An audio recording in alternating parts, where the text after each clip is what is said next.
We are live now. The June 24th, 2016 QBox Demo.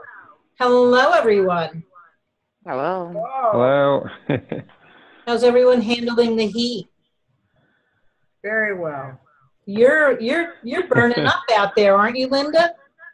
Yeah, it's supposed to go up over 100 this weekend again. You know, when you live here, you get used to it, and then you say these silly things like, oh, well, it's a dry heat.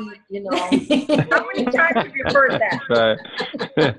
Over 100 is hot, period. It's been raining up here. It's been raining up here in Seattle. Raining up there? Oh my gosh. Off It's and about on. 100 over here. Yeah, it rained pretty hard yesterday. Now the sun's out today. It's supposed to be nice this weekend. Okay. Yeah, we had nasty storms yesterday, too. Lost my electric again, but that's nothing new for me. Mm-hmm. Well, we have Chris joining us again. Welcome. Hello. Good to see you. Hello. Good to be here. Thank you very much. And we'll be talking all things QBox and what's new with QBox. Yeah, exactly. And thank you very much again for the opportunity. This is a great place to hang out on a Friday. So I look forward to presenting it to you again today and hopefully talking about some of the changes that are going to be, some that have already happened and some that are forthcoming. So we're very excited about, our product has been already very warmly received and people have been very positive about it, but now we're actually taking some of the things that were a little bit of an annoyance to folks and eradicating them and making it even better. So we're really excited about what's taking place over the next few months. So nice. Awesome. Yeah. Okay. So do you want me to jump into the demo? Sure. Let's demo. Okay. All right.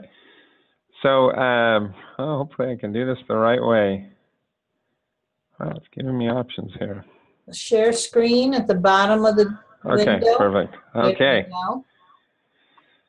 All right. Well, again, I want to just thank everyone for taking the time to join us today and for having us back. And it's been a very exciting journey for us. We released this product now about 4 or 5 years ago, understanding that it was very much a niche product because, as everyone knows, there's a lot of what we call SaaS-based programs that are growing at some level, like QuickBooks Online and Xero and such. But in actuality, I don't think they're growing at the rate that they would like them to. And so there's still a lot of folks that are holding on to their desktop just for a variety of reasons. Either they like to keep the functionality of the desktop product, or maybe they have a larger file that they just can't move into the cloud, or possibly they just don't want to get put into a subscription mode where they're having to pay the recurring fees and be subject to those changing on a regular basis. So whatever the reason, we're happy that we have QBox available that not only is very affordable, but we think makes it very simple for folks to share and collaborate on a desktop QuickBooks file. So for those of you that aren't familiar with it, the simple concept of QBox is what we call cloud-enabled file sharing. So actually very similar to Dropbox, although I'm always a little nervous to mention Dropbox and QuickBooks in the same sentence, because if you've ever just even gone online and Googled those two names together, you hear some of the challenges associated with using a traditional file sharing resource with QuickBooks. Absolutely. And some of those challenges. We're seeing your screen. I'm sorry, I didn't mean to interrupt. We're seeing your desktop. Are you sharing anything else at this point? No, not at this point. I'm not. Okay, good. I just wanted to make sure we were on the right window. Okay. I could show some home movies or something while I'm talking. It's probably more interesting. So anyways, again, traditional file sharing resources unfortunately just don't work with QuickBooks. So that's where QBox kind of steps in and says, hey, with the functionalities that we incorporate, you can effectively share a QuickBooks file now remotely with another desktop user and just very simple basis. So again, we didn't know exactly what or how big that niche was, but it's been continually growing the last 4 years. We've had a lot of positive support from our reseller network and the pro advisor community and the NAN community. So it's been a fun journey for us. And now we're actually trying to take the product to an even better level, so it's more user friendly for a wider group of folks. So we'll talk a little bit about that as well today. But essentially what you're seeing is my desktop, nothing more exciting than that. Basically, it's most of you are probably familiar with Windows 10, and so what you're seeing is the desktop of a QBox user. I'm going to slide this over here. And so you'll notice, first of all, when you install QBox, you have a few icons that come attached to that. And I know a lot of you are familiar with QBox, but when you install it, you're downloading a client that's actually very small now. I think it's up to all of about 13 megabytes, which I always joke is smaller than I think every one of my iPhone apps. So in today's vernacular, that's a pretty small number. Although if you said that 10 years ago, people would have said, gosh, you're wiping out my hard drive. But anyways, the QBox client's all of about 13 megs. And when you install it, you end up with the icons that I'll highlight here, including the QBox client icon, which is probably the least important of the three. This is solely used to restart the program at any point during the day. But in actuality, QBox is an auto start program. So once you install it on your computer, each and every time you start up your computer at the beginning of the day, it also starts up just like your other auto start programs like Skype or Dropbox or anything else you have on your computer. And it essentially runs in the background. It doesn't take up capacity. It's basically there ready to transmit or receive any changes or updates that you make. So again, you should really, if ever, need to use this particular icon. So the important icons are actually down here on our taskbar, and there's two of them. And either one of these icons open up what we call the QBox Explorer. And so for those of you that are currently using QBox, you're probably already saying, hey, that doesn't look like my QBox Explorer. So the good news is that we did enhance our QBox Explorer about a month or two ago now. We did it on a beta release basis, so anybody that wanted to try it out and wanted to use the upgraded version, they could request that through support, and we'd make that available to them. It's actually going to be released to all clients, I believe, not this weekend, but the following weekend from now. So all users will now have this exact look. But if you're interested in trying it before that, you can just shoot an email to support@coraltreetech.com, and they'll change your user to the beta version. But essentially what you're seeing here in the QBox Explorer is really just a glorified name for a simplified access point to the folders and files you're sharing through QBox. So you'll notice you have the various folders here under the root folder, which in this case is my demo company, CPA Inc. But if you look up here actually at the address bar, you'll notice that this directory is actually residing right here in my local environment, right on my local computer. So if you'll see here it says my documents. So if I jumped over to the Windows side for just a moment, and I drill down to my my documents here on the Windows side, you'd see that I have this QBox folder, and if I kept drilling down, you're actually seeing the same folder directory that you're seeing here in the QBox Explorer. So again, this directory is just a simplified access point to these folders and files that are residing right here on my local computer. So again, if you're using QBox, you're opening files locally right from your own computer. At the time of installation, you actually instruct QBox where you'd like those folders to live, that directory to live. So during the installation process, you get a window that looks just like the one you're seeing here on screen, which actually you can access at any point going forward as well. So in my case, I have it in the default location, which is my documents, but if you wanted to put it on a connected network drive or server or just anywhere else on your local computer, you can select browse and choose some other spot that you'd prefer to have it at time of installation or again at any point in the future. So again, what you're seeing here is the root folder, which has my firm's name. Beneath it, you'll see an S or a shared folder, which what essentially we're demonstrating here is an accountant or bookkeeper that's using QBox, so they have multiple shared folders they've created. So again, assuming you're an accountant, you most likely would want to have one shared folder for each one of your clients that you're sharing files through QBox. So here in your QBox Explorer, they again would be represented by a separate folder with the S designation for a shared folder. Now, whomever you invite to that folder, which we'll talk about pricing in a moment, but each of your shared users, they are also going to download and install QBox once you invite them. They have no expense to be a shared user of your folder, but once they download and install the QBox client on their computer, they'll also see the root folder for your firm since you're the person that invited them, but they'll only see their specific shared folder. They don't see any of your other clients. So the only ones that are provided access to the folders are the ones that you actually invite. So back on your side as the accountant, when it comes to needing to work on a particular client's file, you just simply select that particular shared folder. And within the folder, you'd have the good old QuickBooks QBW. So you just initialize it from here, which is no different than initializing any other QuickBooks file on your local computer. And once you do that, well, we don't want to wait for QuickBooks to upgrade. But once we do that, once we enter our QuickBooks password, then the next command or prompt we're going to see is QBox specific. So let's go ahead and enter our password here.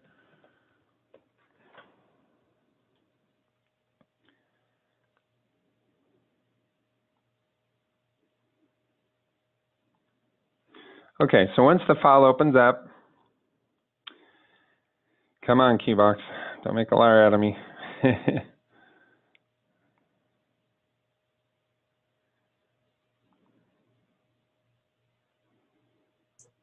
Internet must be slowing down. Did we lose you, Chris? You look like you're frozen a little bit. I don't know. I just tested it right before we started too, so I'm not sure exactly what happened. We'll give it a minute or two.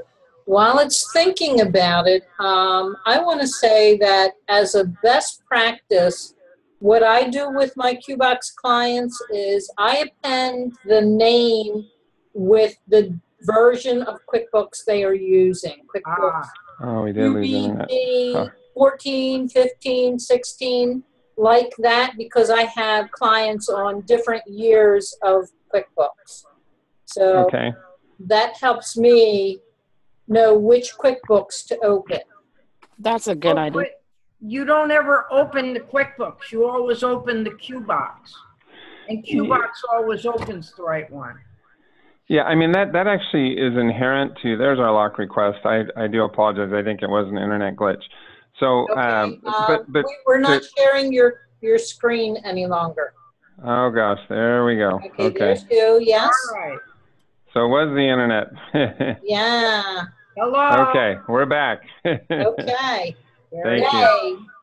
So to follow that discussion, so you're right. Actually, one of the characteristics of the actual icon for the QuickBooks file itself is that when you initialize it from the icon, it's attached to the appropriate version of the QuickBooks program. So if you don't have any other version open, whether you're clicking on the icon from the Windows side or from QBox, it's going to open the appropriate version of QuickBooks on your local computer. So normally, we try to encourage end users especially to always open the file from the QBox directory. But if you're an accountant or bookkeeper, sometimes they kind of get frustrated and say, well, gosh, if I already have 16 open, the last thing I want to do is close 16 down, go to QBox, click on a 16 file to reopen the program. So as long as you're kind of familiar with the process, end users, again, we always suggest they use the QBox Explorer. But if you're an accountant, you can use the file open process and open the company file from that location. But just, again, make sure that you're always getting the lock request. That far and away is the most important piece. Which is that. Yeah. So here's our lock request. We're going to go ahead and say yes, and then QBox is going to return a message letting us know that the file's been locked. And once we do that, if we went back into our QBox Explorer for just a moment here, oh my gosh. Yeah, our internet is dropping in and out here. I'm not sure what's happening, folks. Hopefully we don't lose our screen again.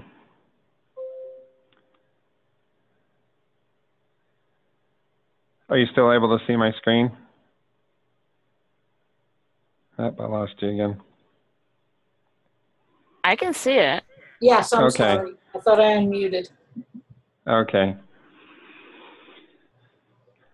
Well, that shows one benefit of QBox is if the internet's slow, you can still work, provided it's locked. Yeah, exactly right. So the only time you need the internet is at the time you lock the file and the time you close it and transmit your changes. So yeah, that was a great segue. See, if I was working on QuickBooks Online right now, it'd be the end of my workday. And there you go. Thank you. I just want to go home early. So that is also, and I apologize, I have no idea what's happened with our internet. Of course, it's been working perfectly fine all day today. Well, let me see if we can get it back to working here. You're using the QBox only uses the internet when it brings it onto your hard drive and then when it sends it back up. Yeah, exactly. So we actually, I mean, ironically, we do have accountants from time to time that'll give us a call and say, hey, I'm I'm going away to this remote location for the weekend and I'd like to do some work. And so our answer to them is, yeah, just open the file and lock it before you leave. Switch your QBox Explorer sync mode to manual and, work on it all you want this weekend. And when you get back on Monday, then you can go ahead and sync those particular files. So again, the only time you need internet is when you lock the files and then when you need to sync those files. So basically, now that we're back, because we locked the file, you can see the lock icon there with my email address. And essentially, that same information would be visible and available to my shared users, whether they're across town or down the hall or wherever they're at. They would also be aware that the file was locked before they even attempt to open it. But let's say they somehow miss that icon and don't see it, and they click on the file to initialize it from QBox. QBox will actually give them the message at that point that the lock's not available, and it'll offer them the opportunity to open the file in read-only mode at that point. So basically, that's how we avoid the creation of conflicting copies that you have with other file sharing solutions. Now, also within our QBox Explorer, you'll notice that with at least one of our sample clients, we've created subfolders. And subfolders are a nice way to create some additional organization within a shared folder, because with QBox, each shared folder has 10 gigabytes of capacity. And you can share as many files as you need or want to up to that 10 gigabytes. So, and with QBox, you can share other file types, including Word documents, PowerPoint presentations, Excel spreadsheets, and also image files. So PDFs, JPEGs, PNGs. You can also share those types of files through QBox as well. And in the event you happen to have a client that has multiple QuickBook files based on the nature of their business, you can also share multiple QuickBook files within an individual shared folder. And one thing I always like to mention to people is that with QBox, it locks at the file level. So let's say a client had multiple QuickBook files, you could be working on one and have it locked, and the client could simultaneously be working on another file and have it locked on their side as well. So, so again, you can have multiple files and anyone can be working on the individual files at the same time. So let's jump back here. So here's our active file again that we opened and locked. And let's just assume that we made some changes in the file, which again, it's a local file. So you can do anything from edit the chart of accounts to adjusting journal entries. You have the full functioning file right here at your fingertips. You can back up locally, print locally. And when you're done working, the way that you then share those changes with your remote shared users and also release the lock automatically is to simply either close just the company file, or you can close QuickBooks altogether. And once you do that, QBox during the next ping cycle, no, we don't want to back up. During the next ping cycle, which usually takes about 4 to 8 seconds, QBox will automatically start the synchronization process, which will be denoted by the change in color in the small icon in our startup tray in just a second here. There it goes there. And it'll also let us know that it's begun the sync process. And essentially what QBox is doing is it's doing a quick comparison between the file on my local computer, since I was the one that had it locked, and the file that we're keeping in the cloud. And it's identifying just the incremental changes or updates that are made, and it's going to sync just that information up to the cloud. So once it's done syncing, it's going to give us another notification that that process is finished, and you're going to notice that the lock icon is going to disappear as well. There it goes there, and QBox will let us know that that sync process is finished. And just so you know, in some cases, folks' sync times are different from what I just demonstrated.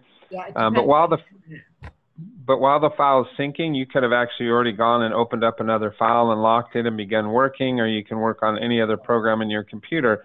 You don't have to watch and wait for QBox to finish. It just does its thing in the background. And again, it'll notify you once it's done with that process. So that's kind of a quick flyover of the functionality of QBox. Now, as I mentioned, this is our new QBox Explorer, and some of the functions that have changed within the QBox Explorer, there's a few things. Some of them aren't as exciting unless you've been using the old version of the QBox Explorer. But for example, we have a lot of folks that the large majority, or I'll say everyone that buys QBox, buys it specifically for their QuickBooks file sharing needs. And then over time, once they realize they can share other file types, they'll expand to using documents and image files. But the functionalities of sharing the other file types wasn't the best. We had limitations with regards to copying files and drag and dropping. So those limitations have all gone away.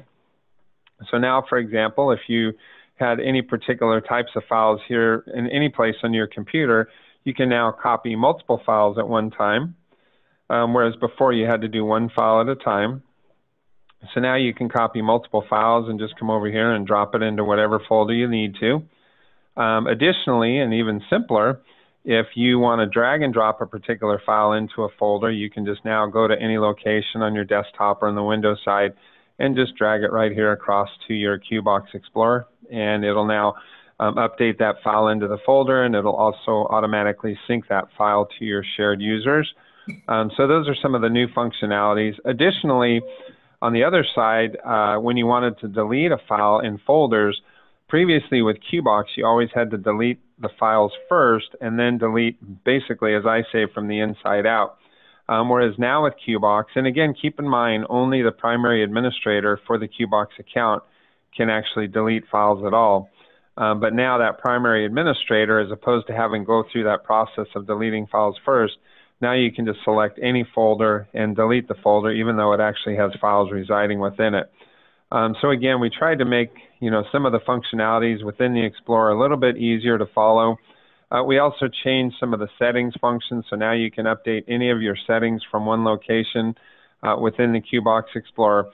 So again, we just changed the functionality and the look to make it more efficient for setting it up and establishing the different layers of subfolders. You can also now, from the Windows side previously, the process of moving maybe multi-layers of folders was a multi-step process, whereas now you can copy what they call a nested folder that has multiple levels right into the QBox Explorer, and QBox does a very good job of making those all shared folders and putting the information in to QBox without having to designate each folder as a shared folder. So again, a lot of the functionalities are just much simpler to use now. It's easier to read. You have your regular sync folders and custom sync folders all in one place. So we know our existing users are going to find it just much more user-friendly going forward. So that's a quick demonstration of the desktop level of QBox. Now with QBox, as most of you are aware, the day-to-day access of the files and the collaboration happens right at the desktop level. However, each user does also have their own web dashboard. And the web dashboard is essentially where you administer your QBox account. So I'm just going to jump in for just a quick moment and show you what that looks like.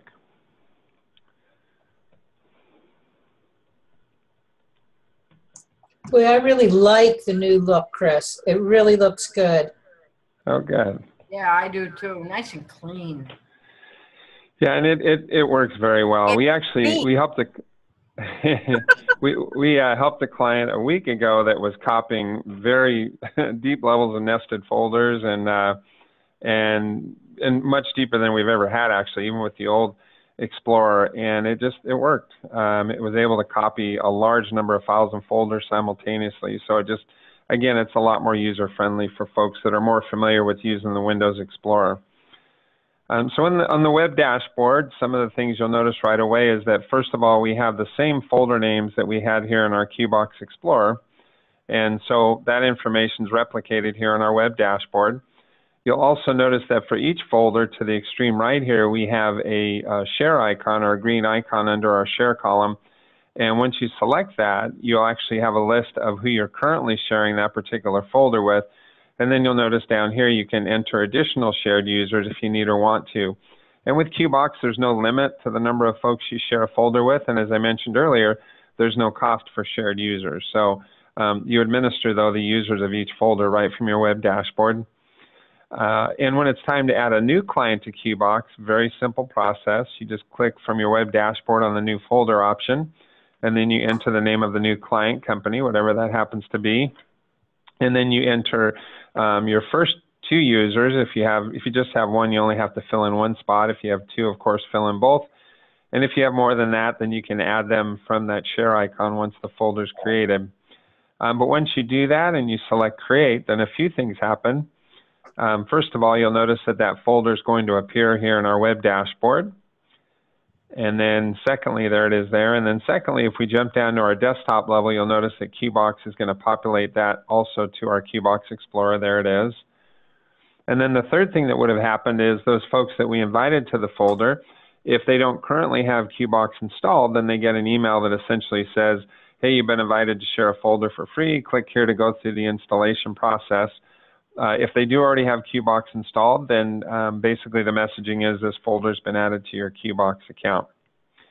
So now QBox is obviously primarily used for the collaboration functions, but keep in mind another nice thing about QBox, and I always like to reiterate this point, that with QBox, nobody actually goes to the cloud to open their files. We do keep a copy in the cloud, but nobody, not even our own staff, actually open the file from the cloud. However, because we are keeping a copy in the cloud, it does provide some additional benefits to the users, starting with if any user at any point in time has a computer that crashes, or maybe they buy a new computer, they can go into their web dashboard, select the admin feature, and you'll notice you have the option here to download the QBox client, which not only reinstalls the software back to your local computer, but it'll also put back all the folders and files you have within your QBox account. So literally just a couple of clicks and you're back up and running. You don't have to scramble. I want to say that I do use this as a selling point when I'm talking to clients. Okay. I say go on Google and Google Carbonite. For the same price, you get this as an extra benefit. Yeah, actually, we get calls. We had a call this morning from someone using Carbonite, and it's always interesting to me, a lot of the backup resources. It can be a little bit tedious to restore things. So, you know, the first thing they do is pick up the phone, and they, of course, called us today because they were trying to restore programs from Carbonite and having problems. So, you know, as it relates to QBox, we said, no problem, just go into your web dashboard and you can restore it from there. And you probably have better customer service. We get that a lot. Yeah. I won't say the name of our dear friends at Intuit. I didn't say their name. But we get a lot of folks that we literally get calls now. People call and say, you know, gosh, I know this isn't related to QBox, but you guys are so much easier to reach, so we called you first. And so we're getting that reputation.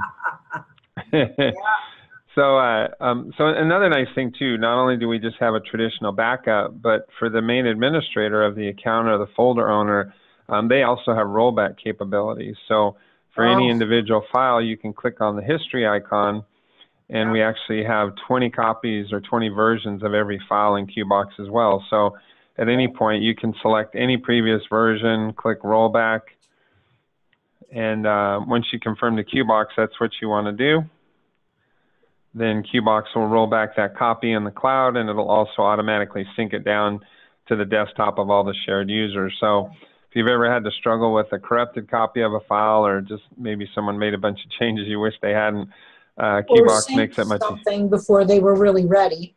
Yeah. Yeah, I think the most, I always giggle, the most famous one around here is the accountant that accidentally upgrades someone's file to a newer version, and that always makes a client very happy when they don't want to spend the money to upgrade, and so they're always pretty excited to hear they can roll back the file. So anyways, whatever purpose it suits, it's very simple to use and it works very well. Well, so go ahead. I was really thrilled. The other day, I'm trying to work with some of the financial dashboards, Sage View and QVinci, and there's one that begins with FIN. And with Sage View, you either have to be in 2014 or 15. So I wanted to move my QuickBooks data file from QBox using QBox 2014 to 2015, so that it was all the same one. And that, it worked great. It just automatically. I went into the QBox one and I updated it, and it just switched everywhere. I went over to the other computer, and when I opened it on QBox, it was in the right version and it was the right one. It was like, wow, magic. Yeah, you know, it's funny that the part of the beauty of QBox is the simplicity.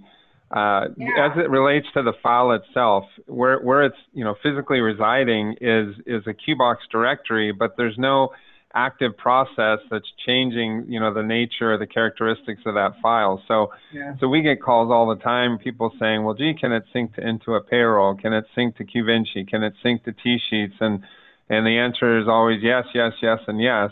Yeah. The only critical piece is, as you know, is that the file needs to be open and locked when it receives any updates or changes from anywhere. Sure. But otherwise, that's in fact one of our ongoing largest user groups that we have are POS users, because it's difficult for them when they have a local file residing in a retail location with a POS system that's updating a QuickBooks file. The practice of a lot of those folks was previously that the owner was dialing in through, desktop sharing, which is clunky and kind of cumbersome. And so a lot of those folks are pretty enamored to find something like QBox, because in the cloud, there's also not a whole lot of great POS products they can integrate with. So, yeah. So as you're describing with QBox, we don't change any of the functionalities or interaction with other, processes or resources. So. Right. And very simply, again, the QBox pricing, it's based on shared folders. So a regular sync folder, which we demonstrated today, is $9 a month. And again, we don't charge for shared users. So, in contrast, it's a different concept, of course, but in contrast to, say, cloud hosting, the costs are significantly higher, and they're normally based on a per shared user basis, or per user basis. So, but reality is, as we know, QBox isn't for everyone. You do have that take turns mentality, and but for the folks it does work for, $9 a month with no cost for shared users is a great value. But there are, as you know, there's folks that just absolutely need that type of access through a hosted situation. So.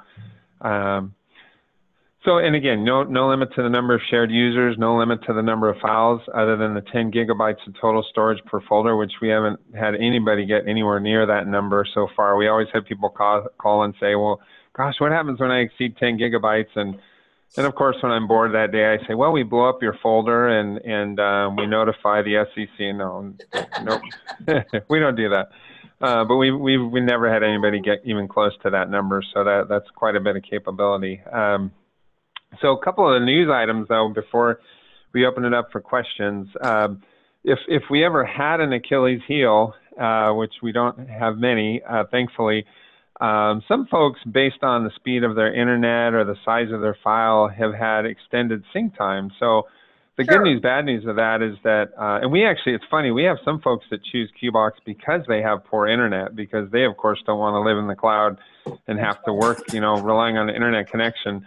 So their sync times are longer, but they say, gosh, I don't care. I'm done working at that point. Let it take its time. But the good news is we actually, through some actual technology that we patented and trademarked ourselves, we're going to be releasing what we call Fast Sync in the next month or so. And essentially the Fast Sync takes the process that we have now, where there's on average 1.5 minutes to 2.5 to 3 minutes of initial validation of the changes and transmission of the changes, literally down to seconds. It'll be somewhere in the average will probably be in the neighborhood of 10 to 30 seconds for every sync. And I won't bore you with kind of the engineering and what we're doing as far as our process. I did share it with our resellers a little bit, but essentially it's just a whole new technology that we're going to be implementing. And we're really excited to be able to tell folks that, hey, if that was a hang up for you before, it's gone away. And it wasn't a very big hang up for very many folks, but again, we're just excited to let others know that that process now is just inconsequential, that it'll literally be a matter of seconds, and your data will be updated to the cloud and immediately to shared users. So that, again, will be forthcoming. We'll be doing a lot of communication about that, marketing announcements and such, so keep your eyes open for that. And we're also implementing some substantial new resources on the support side. Through our partnership with Salesforce, we'll be releasing more outward-facing resources that'll be available on a chat basis, on an after-hours communication basis, in addition to the support we're already providing when accessible. So all of those things will be happening almost simultaneously over the next month to a month and a half, and so we're very excited this summer to get those things rolled out. We will also be participating in QB Connect this year, which we haven't the last couple of years.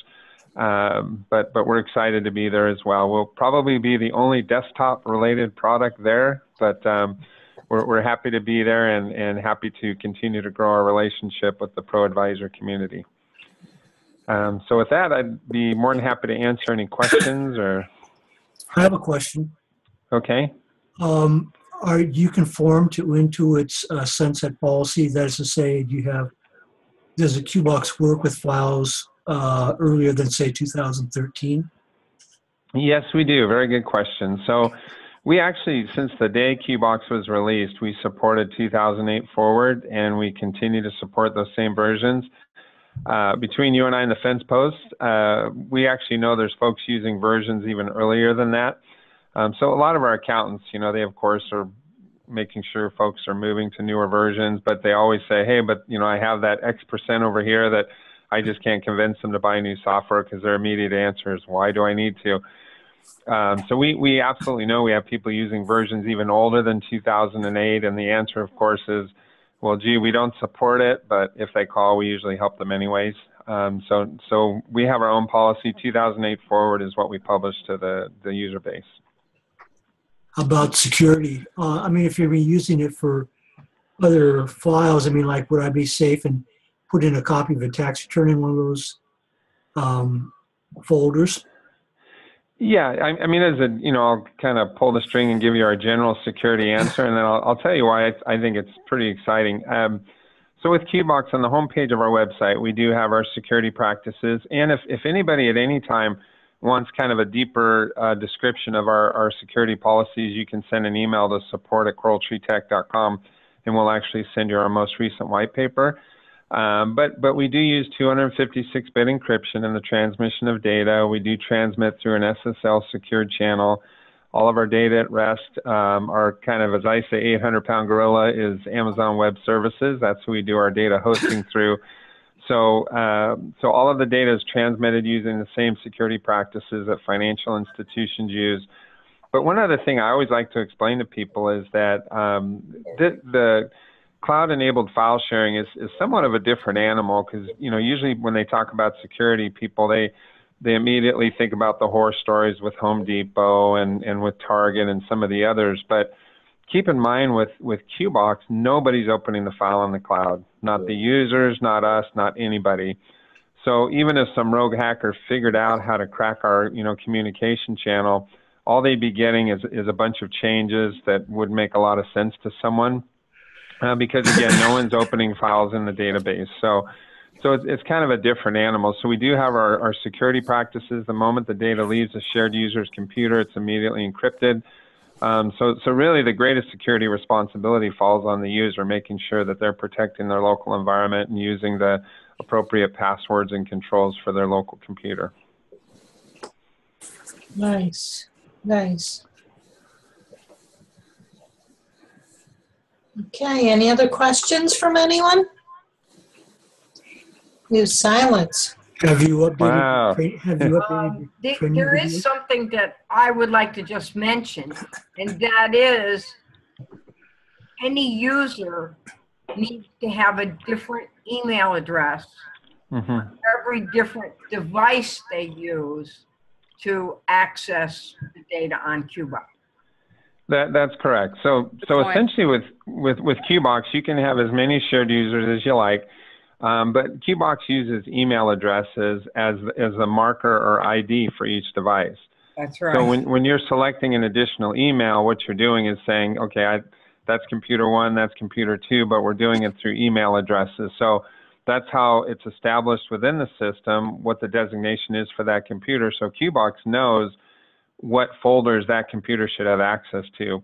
And that's, of course, how the invitation process happens as well to that specific user, is through that email address. So a lot of people nowadays have multiple email addresses through, different reasons, companies. Sometimes folks will say, well, gosh, I only have one. And, we'll kind of, say, well, you can go to Gmail and set one up, right? And Make it QBox 1, 2, 3, 4, 5 at Gmail. Yeah, so you're absolutely right. That is a requirement. But the good news, again, is that that's all we need from you. And if you have an email per computer, set up 100. We don't care. We're more than happy to support however many devices you'd like to share with. But that is a prerequisite. You need one ID for each particular device. So when you say device, you're talking about computers and laptops, Yes. PCs and laptops, basically. You're only going to work on the devices that the program works on, for example. Right. If you have QuickBooks Desktop, you're not going to open it on your iPad. So. No. Right. Yeah, that's another very good point. So run Parallels on, and it'll work on that because it's going to have Windows on the Parallels on the Mac. right. Now, he's not here today. I was expecting Bruce to be here and browbeat me about Apple, but since he's not here, that's absolutely right. That if you want to run QBox on a Mac, and we have a lot of users that are running Parallels, just as you described. So essentially what they're doing is they're running the Mac operating system, and they're also running the Windows environment on that Mac. So on the Windows side, they're installing QuickBooks for Windows and the QBox program. And it works perfectly. Some cases there's one setting change they need to make where they isolate Windows from Mac, but otherwise we have a large number of users that are running QBox in that environment. And as you mentioned, with the mobile devices, you know, Gina, you hit the nail on the head. So if a user needs to be running QBox on a machine where they're actually able to run the software, which of course is not the case with, you know, most tablets and with the smartphone. Nowadays, you have a lot of the Windows tablets that are actually running the full Windows program, and they actually can install a full software program there. But your iPads and other tablets or smartphones, you cannot run QBox. One of the things I actually like about the separate email is when I go on to QBox and one of the other users is in a data file, I can tell who it is and which computer they're using to work on, right, by the email that they're using. Right, correct. I know if she's on her home computer or if she's down at the office doing right. Yeah, and one other thing, I don't know if it was just released a year ago, but I think it might have been shortly after. We do now also have our group folders, which is somewhat of an aside, but if you have a client now or a user that has a multi-user file within a local area network, they can use what we call a group folder now, so they can have multiple folks accessing the file simultaneously just within that local area network. Yes. And so they're pointed to a common directory. Also for our accountants that previously, if they had multiple staff members and they had a long list of QBox clients or shared folders, it was a little bit cumbersome for them to have separate directories for each user. Well, now with the group folders, they can have multiple folks with QBox installed, but they can all be pointed to that common directory on a server or network drive, so they only have one roster of their client files in that group folder. So, and then the group folder doesn't cost anything, but again, if you're in one of those two scenarios, it may be a useful resource or tool for you to consider. And there are a couple of minimum requirements. One, you do need to have a private email domain for your firm. And also you do need a network or server to be able to place that common folder that everyone can access. So. Yes. Yeah, I have a client in that situation, and I'm going to try to see if I can get them on QBox. But okay. Right now, they just got their data files on a server. And so, okay. Yeah, so that, yeah, so it does work. We have a number of folks that have tried it. Same thing, you know, I know normally if they have a multi-user situation, a lot of times they're in a larger file or an enterprise type file. And so those folks will also be very excited about FastSync, because even for them with the larger files, that process is going to be just substantially more expeditious, so they'll be pretty tickled with the results. Absolutely. So we're already in testing for it. It does work. They're just doing their rigorous process of making sure we have all of the different potentialities figured out. So, Dennis, did you have a question? All I was going to say, have you updated your training videos? No, we haven't. You know, that's one of my bugaboos. I just want us to have a whole library and ongoing. So, but every time I've pushed for that, they've said, well, gosh, we're changing this look or this view, or so they keep. So what I'm expecting to happen is when everything happens in the next month and a half, we'll also simultaneously be releasing our updated library. because I'm a huge fan of that. You know, it's funny. I always joke with people, you know, even simple things nowadays, like when my car has a problem, you know, my first place to go is YouTube and try to find my own solution so I don't have to go to the mechanic if I don't need to. So I like that same concept for us, not because we don't want you to call, but a lot of people would prefer to do that if they can get a simple demonstration, they'd like to do that. So long answer to your question, that should be released also in the next month and a half, to where we'll have all updated videos. One thing I would recommend, because I had a client, we were trying to set up QBox. Unfortunately, it was during tax season. I was just kind of not all that focused. But we were having a heck of a time, and it looked like we were complying with the rules, but it just wasn't working. And it'd be nice if there was kind of like a step-by-step, you know, assuming that, you know, from the perspective of both the accountant and especially the client, assuming no one has a clue, so you could, you know, dumb it down to the level of like maybe a 12-year-old that would, you know, and not assume that people understand, because, you know, when you work with computers all the time, you tend to shortcut things because you just assume a background that the person may or may not have. Okay. So that would be my recommendation. Is I appreciate that. Yeah, so that I definitely appreciate that, because I know that we need to. There's been some of the videos and explanations and FAQs we've released that were written by engineers. Right. So you know, you can try to explain to them why their logic is not ours. But I completely respect that, and I appreciate the suggestion that we are trying to do that to make it more from a user's perspective and based on somebody that understands an iPhone and basic, you know, Windows functions. Well, one thing you might do, because I know Microsoft does. I've done beta testing at Microsoft, since I'm about 30 miles from Microsoft. Okay. And what they do is that, you know, they go through a process and you just kind of think out loud. That's how you're doing it. And so I would maybe have people that are not necessarily that computer savvy, or maybe someone like in their 40s or mid-40s or whatever, come in. And older folks not used to computers, Dennis? Yeah. You know.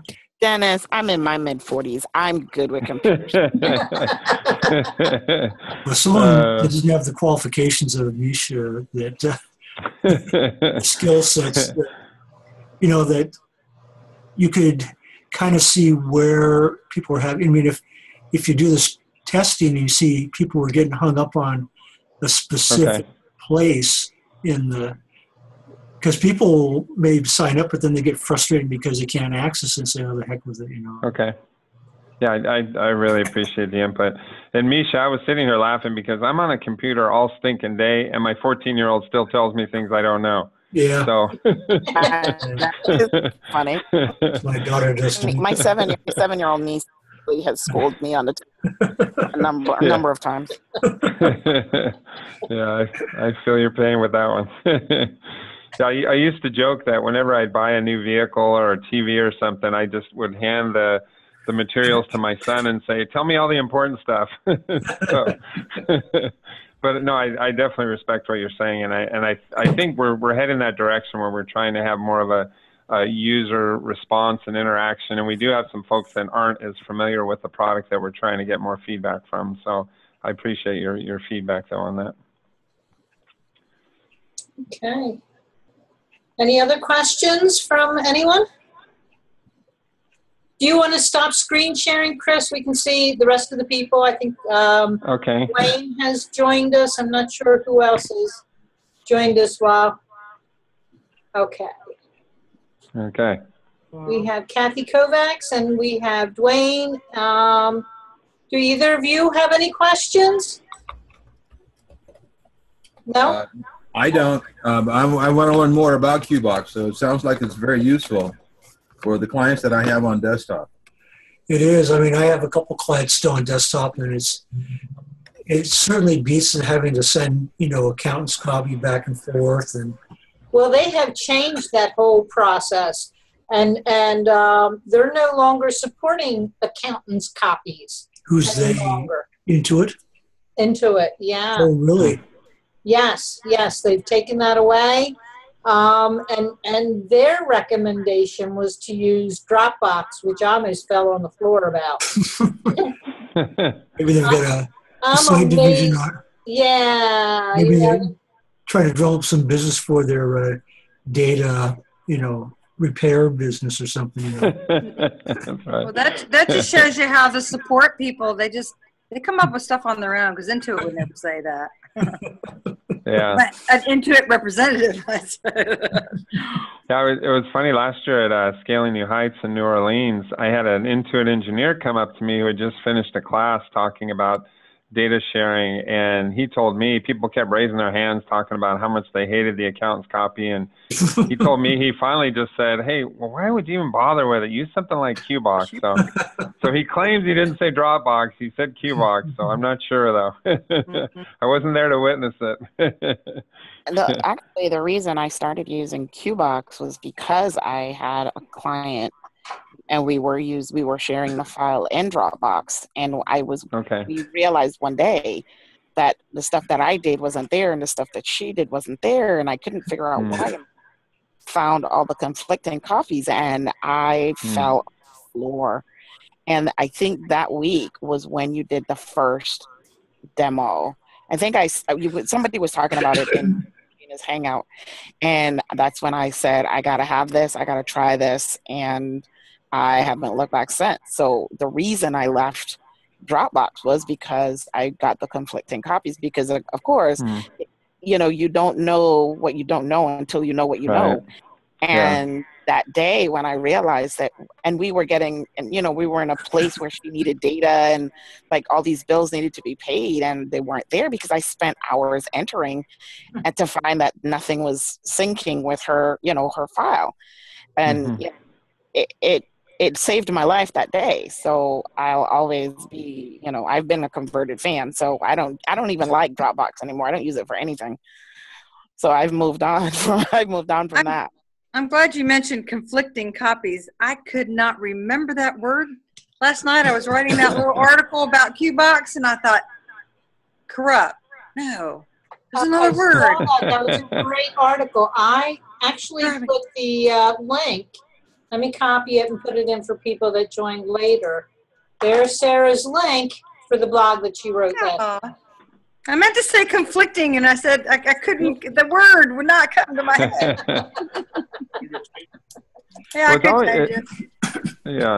It's always interesting because I mean, for a lot of us, that's the first thing we think of as conflicting copies. But I mean, you see some of the people write about corruption too, and they're very emphatic that.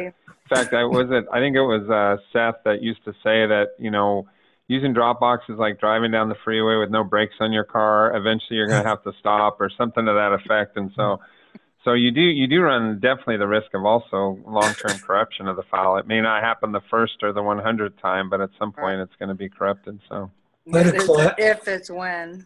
I had a client that totally hosed their file, and I was able to go into QBox and pull out the one that was, correct. It was like a day or two before, and we were able to reinstall it so she didn't lose the entire file. I wasn't really quite aware I could do that, but I learned on this Hangout that I could, so I did. I've saved a client file that way. They did something and totally, blew up their file. So I disconnected from I did the manual sync, and I didn't allow it to happen automatically, and was able to do a backup and restore it and put it back, and it just worked wonderfully. A process took maybe about 5 minutes, where if she really did ruin her database, it could have been hours worth of recreating data. Yeah. Like I say, we make a lot of friends with people that roll the file back, or I'm sorry, upgraded a file accidentally, and then they call and find out about rollback, and they immediately want to fly to California and take us to dinner. So yeah, it's a nice feature, and hopefully you don't have to use it very often, but when you do, it's wonderful. So if you use the Explorer and open it via the Explorer, you don't run the risk of doing something like that, where you may open it up in a Like if you double click, I'd be afraid if I double clicked on something, I might automatically open up in the newest version, which may or may not be the correct. Right. And you're going to get that question from QuickBooks, but it just, people are busy and moving fast, and so that's usually it's an accountant's worker bee that opens it, just clicks a box, don't realize what they did until later, and so it's just an accident. But again, it's nice that QBox can help you avert that. So. So you say QBox automatically knows it. Say, for example, it's a 2014 file as opposed to just sort of assuming it's 2016. Yeah, as long as they don't have another version open. So in fact, when someone's upgrading a file, like Linda talked about earlier, from that's in QBox already, I usually suggest, and a lot of us do, that they open the newer version first. They do the file open process. So QBox opens and locks it, and then QuickBooks asks the question, do you want to upgrade the file? So, but we still, I always tell folks that early on we used to tell people, open the file however you want, click on the QuickBooks icon.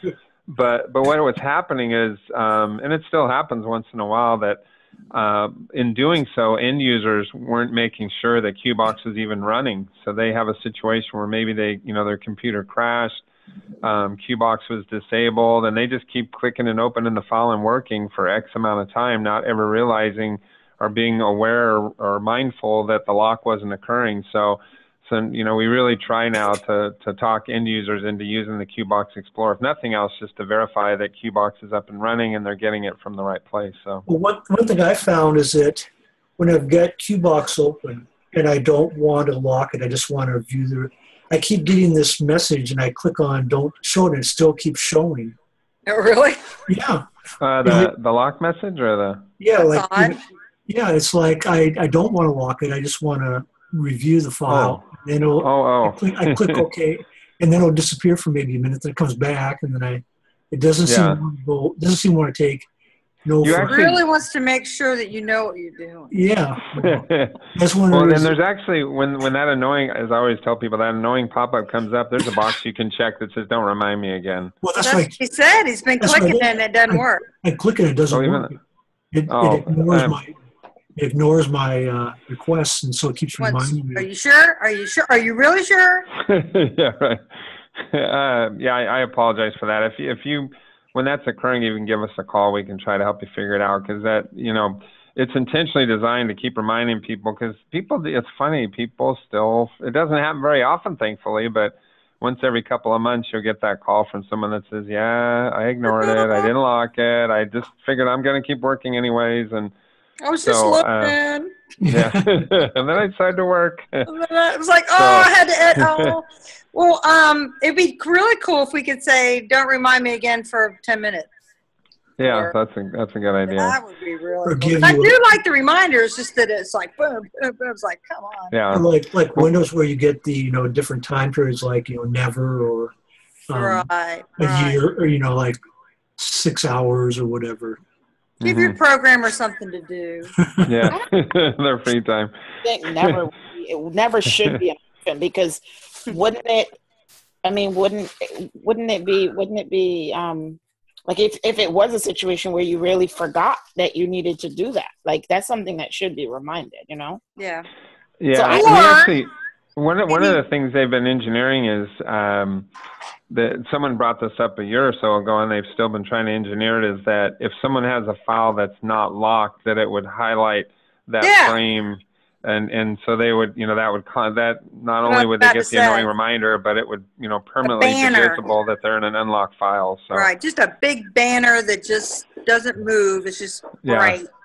And then the last thing we're going to do is figure out how we can electrocute their keyboard. So it shocks them every 20 seconds. No enter key. That's right. Sorry. Right. That's hysterical. I want to say that I like the fact that only the administrator can delete files. That is a real. Is that new? Well, like I'm talking the Microsoft files, the Word, the Excel, those type of files. If you share them in Dropbox and come back, and one day they're just not there, I don't know if anyone's experienced that problem. So if you own the QBox, you control what gets deleted. Absolutely. Right. Absolutely. Yeah. They can update, You're right. but you can't delete. Yeah, that's exactly right. So once in a while, we'll have someone that calls and says, "Hey, I keep deleting the file on the Windows side, and it keeps coming back." And we'll say, "Well, you don't have the right to do that. Right, do that. QBox is doing its job." Yep. That's right. Chris, how many copies are you, versions are you keeping? 20. 20. Yeah. That's nice. You know, I think about fraud control sometimes because, you know, if you find something odd, and that's one thing I've loved about QuickBooks and keeping a couple back copies is I can go into an old copy, Yeah. and see what, you know, if somebody's been screwing around, because it's not always obvious in the audit trail. But Yeah. We always, it's funny. I don't know, having a little bit of background with small business finances, you can always kind of smell when someone's having those types of calls, when they're upset that there are too many versions, or they're, you know. So I totally agree with you that it's just, in addition to the file sharing, is just another level of accountability, because you know that someone's going to have access to it all the time. So you're going to be. I love it for nonprofits. Treasurer, president, whether they look at it or not, they've got a copy. Yeah. Right. Hey, Deb. Deb. We're kind of a little late. We're just ending. Do you have any questions you want to ask Chris?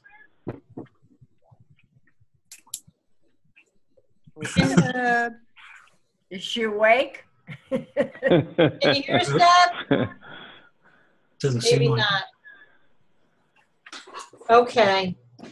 We are about at the end of our time. Any other questions? Anything anyone wants to ask Chris before we close for the day? So, I got a quick question. As long as Chris is here, are you going to be going to QuickBooks Connect and account tech leader? That's a brave man going in that QBO world. We're gonna, that's the whole, Sarah, I'll have that discussion with you offline. It's pretty comical. We just had a long discussion with Intuit, and but yes, we will be there. We're quite excited to say that. It actually is right here in our backyard in San Jose. So, you know, we're excited we can go to an event that's right here in our hometown. Account techs, we're actually just started dialoguing with account techs about it, and for a couple of reasons we kind of second guessed that decision, and I can talk more about it offline, but as of this moment, we're planning to go. We're QB Connect for sure, and account techs most likely. Yeah, that's where I'm at this point. So, well, I may go to, but it's like this later. Account techs is going to take longer. It's going to go from Monday to Friday, and that means and so it means you fly on Sunday and then you fly Friday afternoon. So try to get a lower price on flying on Friday afternoon out of it. Yeah. How did I miss that? Open across the desert. Chris? Yeah. I highly recommend you do some sort of presentation or something on the East Coast. Just saying. Boston. Really? We have lots. It's easier to fly you out here than all of us to you. Okay. Someone talk to Joe Woodard or Dennis or somebody. Why is it always in the South and the West? I don't know. Exactly. But no, I you know what? I think you've told me that before, and I do take it very seriously. And now that my son's in Boston with his wife, I you know, that makes sense to me. So there you go. Sure. Misha, you got your wish. Absolutely. I'm putting it out. I think, strange. Yeah, and I think I'd asked you maybe even this once before if you can let us know, you know, some venues that you think are worthwhile for us to be at. We would appreciate the input. So. Oh, suck it. It's on now. Awesome. I'm serious. I'm not passing the buck. All righty. On that note, I'm going to end for today. I'll see you all next week. Have a great weekend, everyone. All right. Thank you very much. Thank you again. Take care. Thank you, Chris. Thank you for the demo.